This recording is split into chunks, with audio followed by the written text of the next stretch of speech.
जय माता दी। आज नवरात्रि का छठा दिन है। आज माता कात्यायनी का दिन है।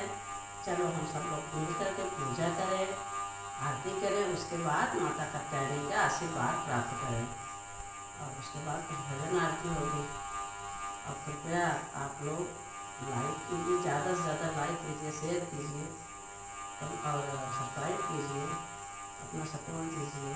माता जी का दिन चल रहे हैं, सब एक दूसरे का सपोर्ट करें।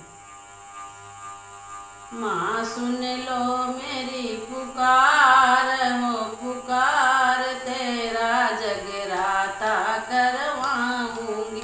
माँ सुन लो मेरी पुकार, हो पुकार तेरा जगराता करवाऊंगी।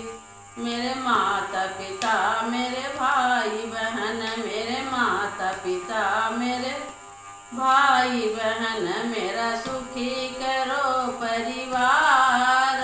परिवार तेरा जगराता करवाऊंगी। मेरा सुखी रहे परिवार।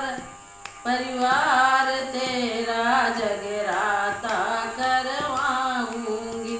माँ सुन लो मेरी पुकार, वो पुकार तेरा जगराता करवाऊंगी। मेरे सासु ससुर, मेरे भाई बहन, मेरे सासु ससुर, मेरे देवर ननद, मेरा सुखी करो परिवार। परिवार